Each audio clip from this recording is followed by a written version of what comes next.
প্রায় ৬০ লক্ষ ভোটারের নথি যাচাই এবং নিষ্পত্তি করবেন জুডিশিয়াল অফিসাররা। সবচেয়ে বেশি তথ্যের অসঙ্গতি মুর্শিদাবাদ জেলায়, এমনটাই জানা যাচ্ছে। সত্যসুন্দর ভট্টাচার্য রয়েছেন। সত্য, আর কি জানা যাচ্ছে এই বিষয়ে?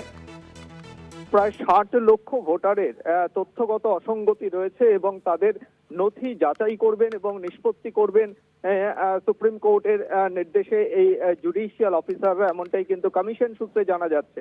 এবং এই সংখ্যার মধ্যে কিন্তু সবচেয়ে বেশি যেটা দেখা যাচ্ছে যে মুর্শিদাবাদ জেলায় তথ্যগত অসঙ্গতি রয়েছে সবচেয়ে বেশি, এমনটাই জানা গিয়েছে।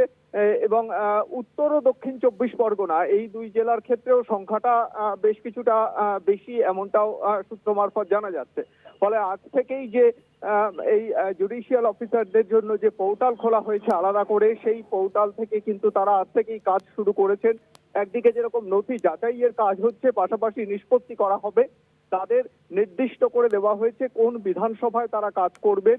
সেই পোর্টালে তাদের জন্য যে অ্যাক্সেস করার জন্য যে লগইন আইডি দেওয়া হয়েছে, সেই লগইন আইডি তারা তাদের নিজস্ব যে মোবাইল নম্বর, সেই মোবাইল নম্বর দিয়ে তারা সেখানে অ্যাক্সেস করবেন এবং সেখানে ওটিপি আসবে। প্রাথমিকভাবে যখন কাজ শুরু হয়েছিল আজকে, তখন ওটিপি নিয়ে সামান্য কিছু সমস্যা ছিল, কিন্তু পরবর্তী সময়ে সেটা সলভ করা গিয়েছে।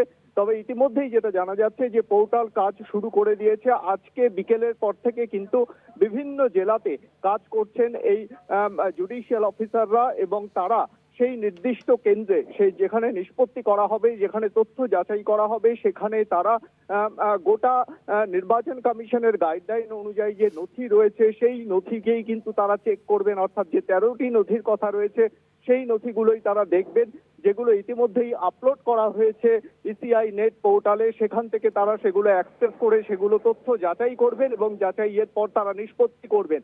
পোর্টালে তারা কত সংখ্যক তথ্য যাচাই করছেন সেই বিষয়টিও কিন্তু তারা জানাবেন এবং কত সংখ্যক বাকি রয়েছে সেটাও কিন্তু তাদের কাছে দেখতে পাওয়া যাবে এই পোর্টালে। এবং গোটা বিষয়টি একেবারে ডিজিটাল ফুটপ্রিন্ট রাখা হবে।